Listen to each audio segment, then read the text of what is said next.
Hey guys, welcome back to my channel. My name is Kate, or I go by AlwaysMoreSims here on YouTube. And today is the final day for Week of WoW in regards to the Sims 4 Ranch Living expansion pack. So, if you have not watched a Week of WoW before, day 5 is my day of like my review, my opinions, my overall thoughts. If I would recommend this pack, and I kind of combine my thoughts from the previous 4 days all into one thing. So it gets a little ranty, I get off track, I repeat myself, happens every time. We'll just go ahead and get into it. So day 1, we covered Create a Sim. The Create a Sim for this pack, for the most part, I really like.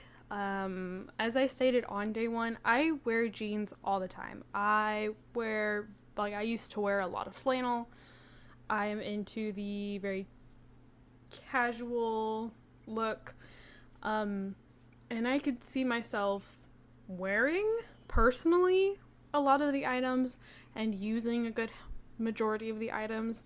There were a few denim like shirts, denim, like some of the, I don't think I really had any problem with the jeans, but mainly like the denim shirts that I felt the texture was kind of weird, kind of wonky, that I wasn't a big fan of. And then like there were other denim items, like the denim looks fine here. Why does it look weird on some shirts and not on others? And then there was also a few things that like I felt they were like, and not that I felt they were flat. There's a dress, and it's got straps on it, and the straps are flat, and it's got kind of like a corset-ish middle waistband thing, and the top of it's flat. The bottom of it, I believe, had like a bit of a definition, but for the most part, what should have had definition didn't. And I feel like we've gotten to the point in the franchise, the game is, 10 years, 9 years old. We should be past the point of still getting things that are flat, that like don't have definition when they should, when like we've seen that they can. Like, so why don't they? I also am not the biggest fan of the hairs in this pack. I feel like the hairs sit very high up on the forehead and show a lot of forehead, and to me it just looks very awkward, very unnatural. So I don't see myself using the hairs from this pack very much. I loved the braid. There was a braid that came with this. I was pretty content with the braid and like the bun, like the feminine, like the solely feminine hairstyles, very content with. But there was the two hairstyles that applied to both masculine and feminine Sims, and then the masculine hairs, and just out of all of the masculine hairs and the two that go like for both masculine and feminine, I'm not a fan. There's one that feels very werewolf-ish, like the way it kind of like falls over the ears on both sides reminds me of one of the werewolves' hairs. I'm not a fan. But it's kind of a little like more of a like taste thing for the hairs that go for masculine and feminine Sims. I'm just not the biggest fan. But some hairs just sit really high up on the forehead, and to me it just looks really awkward. I also found it very disappointing how little we had in terms of children's clothing. There was like 3 shirts for children, I think, like 3 or 4. There was 1 skirt, 1 pair of jeans. I don't remember if there was an outfit or not. Then there was cowboy boots. And then for toddlers, there was like 1 shirt, 1 pair of pants, a really cute little dress, and then these really, really chunky boots. And like the boots looked humongous on the toddlers. I will never use them. They do not look good. They do not look natural. I do not like them. And I'm just rather disappointed that there was so little content in regards to anything under teenager. So that was it for day 1. And even with like my complaints with the cast, I would still recommend the items based off of the cast, or I'd still recommend the pack based off of the cast items. We also looked at the horse. The horses are set up exactly like the dogs and cats from the Dogs and Cats expansion pack. So you can paint on them, you can change the different colors of like if it's a paint, you can change the colors of the spots on the paint. The different like main colors of the horse. There are 2 outfits for the horse. There's like their everyday, which is, when your sim is not riding them, and then there's the outfit that they wear when your sim is riding them. And like, I don't know, I was like, yeah, okay, makes sense. So then we move on to day 2. Day 2 is build buy items, and if the pack comes with the world. So I quite like most of the build buy items. I do feel like there's a few that I'm just like, no. But for the most part, I'm pretty content with the build buy items. I like the rusticness. I don't know how usable they are in just kind of like more, I don't know how to exactly put it, like I guess more just like standard builds that aren't like themed towards like more Western looking. I can't see the cabinets and like counters just working in every build, or the shower and the bathtub and stuff like that. But I do still think it's quite nice furniture. And the world of Chestnut Ridge has quickly become one of my favorites. I still stand by the fact that I wish this world wasn't such an Americanized looking world, but it is really pretty. It's got a lot of really cool areas in it. It is a very pretty world. The builds in this world are gorgeous. There are so many houses that I absolutely love in this world. I feel like the simmers that they had build the buildings for this world did a phenomenal job. I was blown away by almost every lot we looked at. I like the world. I like the world a lot. And I think it's a pretty decent sized world. So there's, I believe we counted up, there was 13 lots. And then there's like a bunch of space outside of the lots that you can go and explore. At one point there was something saying that there was like a cave to look at. There was like a graveyard, which I somehow managed to completely overlook. I didn't see them when I was kind of zooming around and stuff. So it sounds like the world has plenty to offer. So I'm like into it. I'm here for it. I recommend the pack based off the build buy in the world. So then days 3 and 4 are gameplay days. I tried to focus. Oh, there's a festival in town. I try to focus on different things for the 2 gameplay days. So like the first day I was intending for it to be a lot more like ranch life, and then the second day I was wanting it to be more like nectar making, and like any other parts that I hadn't gotten to on the first day. So it kind of ended up working like that, but then it kind of didn't. So the first day we did focus solely on horses, ranch life.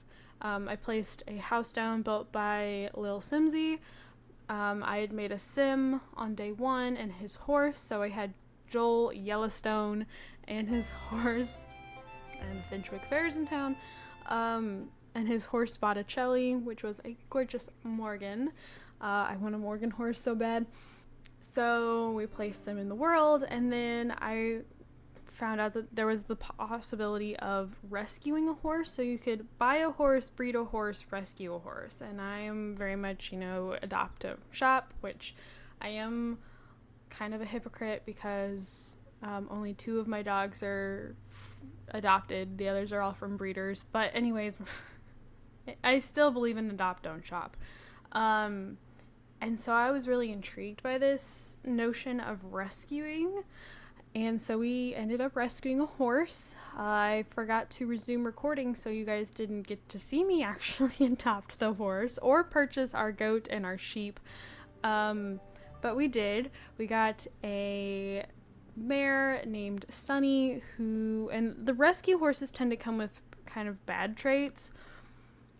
So Sunny is aggressive, needy, and I forget what the last one was. Fearful, I believe. And then we adopted a Dalmatian mini goat and a mini black sheep. And then we sent Sunny, the rescue horse. I sent her to training. Again, you guys didn't see it because I forgot to hit resume recording. But I sent her to training, which is a thing, to work on her temperament skill. Then we came back to the ranch, and turns out if you cut down all the prairie grass on your lot, you get a crap ton of stuff. You get a bunch of nectar, you get a bunch of fruits and vegetables. Like, it is hands down easiest way to forage like random things. You could probably make a bunch of money just from cutting down prairie grass and selling all the things that you collect from it. Really quick, if I take a look at, what are you doing? This is all stuff that Joel has found just from cutting down prairie grass. We have a frog. We've got some of the little My Sims trophies. Is that what those are? We've got nectar. He's got a bunch of prairie grass, which the horses can eat. We've got all this produce. We've got a bunch of manure that we've picked up. We've got a trophy. Well, no, we didn't find that. And then he's found 2 horse brosier treats, ambrosia infused treats that can be fed to ghost horses to bring them back to life. I found one of those my first day just by cutting down prairie grass. Like, it's almost like too OP. We have another festival in town. So it's like prairie grass is insane. All of our produce came from things that we collected from cutting down prairie grass. It's crazy. So then we had Botticelli and Sunny breed. We had them mate, and they had a colt who we named Camaro. If you watch my 50 foals challenge, you will understand like kind of where Camaro comes from. But like, I will say, I heard complaints that the breeding like doesn't do a good job at mixing the parents' genetics. Now, Camaro looks identical to his mother, except for having his father's black mane and tail. He does not have the brown mane and tail of his mom. He has his dad's mane and tail.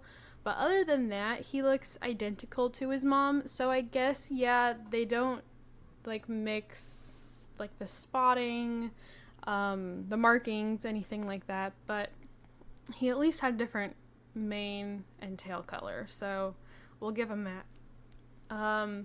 So that was pretty much it for the first day of gameplay, day 3.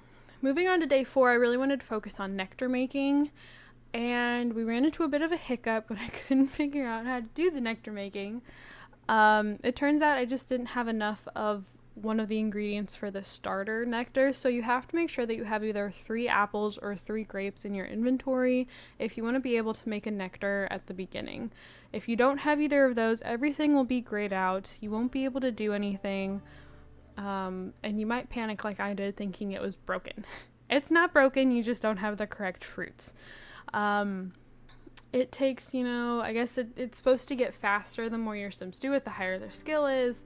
Joel got upset that his was of poor quality because he has the rancher lifestyle, because I did forget to mention the pack comes with 2 new traits and 2 new aspirations, and one of the traits, like the rancher trait, he wants to produce like good quality things from his farm, and so he got upset that he didn't, that he produced poor quality nectar. So there's that. But I didn't see really too much to the nectar making skill. You can like place them in nectar racks and possibly get like, if you leave them long enough, then they'll age. But I don't know how long they can be in the nectar rack before they go bad, how long it takes to get them to the point of being finally aged. I'm not sure. But I wasn't like, I was kind of like, oh, there's not a whole lot to this. Now I am considering, if you watch my I'm a Lover challenge, I feel like it could be kind of fun, like a fun thing for Rodney to get into, to do nectar making. I don't know though. I don't know if that's necessarily something I want to bother with, but I kind of want to try and incorporate it into something. I do think that nectar making doesn't necessarily belong with this pack. I don't really think it fits. I think it is kind of an odd addition. Like, yeah, you could say, well, you have the garden and you're getting all this produce and stuff, so, you know, why not make something with it? Like, I get that, but I just don't know that nectar making was necessarily the correct solution. Like, I don't feel like it fits.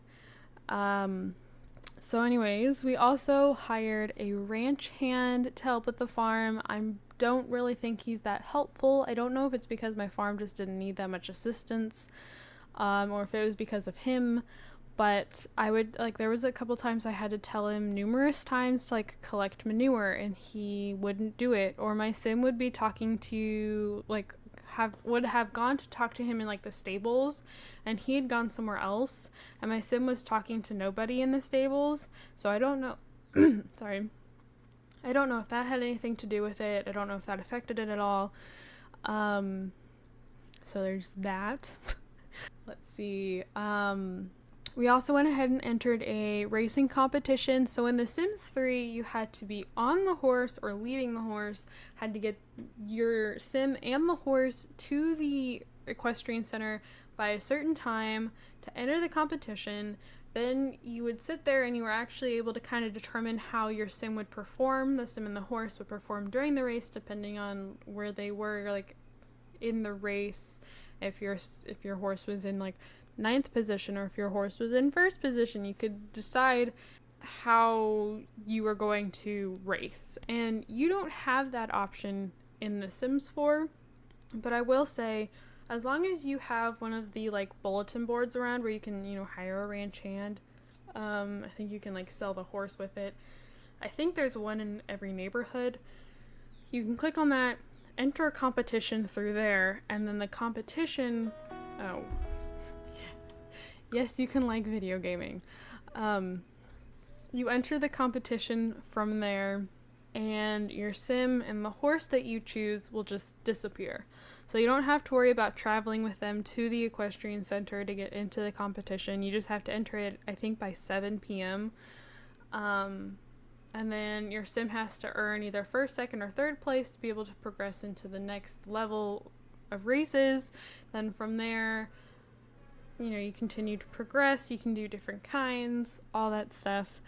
I am sad that you can't see how you're doing throughout the race, but I am glad that you don't have to go to the equestrian center. You have to travel and make sure that you're on the horse. So there's not even an option to lead the horses in this pack, like there was in The Sims 3, so it's either be on the horse and be in the center. Like, I'm glad you don't have to worry about doing that, because that can be a headache in and of itself. And that really was about it that we did on day 4. There wasn't really as much to do on day 4. Again, normally when I'm done doing a week of WoW, I will then go and watch other people's reviews and kind of compare my opinions to theirs. And then I normally end up finding out that, oh, I missed something. I didn't even know that was a feature. I completely forgot that was a feature. I didn't do anything about that. I didn't say anything about that. Thank you, Moose. I didn't even acknowledge that thing, and that always ends up happening, and then I'm like, well, I'm just great. I'm such a great simmer. But from what I played through, from what I experienced, I was mildly surprised. I was under the impression that this pack was going to be a disaster. Like, I was expecting my Wedding Stories level disaster, because it was being compared a lot to My Wedding Stories leading up to the game, because apparently the live stream was pre-recorded. They weren't showing much gameplay.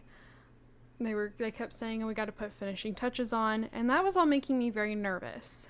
And I was setting myself up for the worst. I was like, this is going to be a disaster. And I was pretty surprised, and I'll admit, I think this was a pretty cute pack.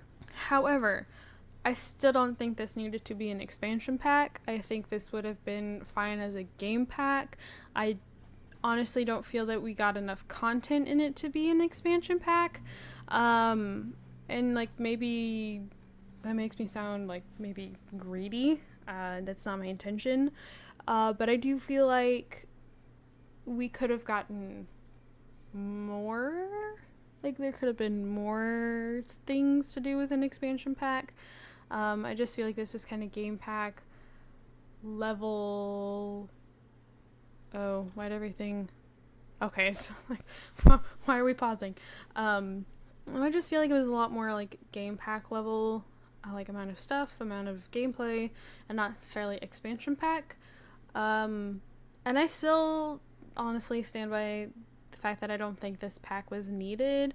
I know like there was a good majority of simmers that were really wanting this pack, but I just don't really see...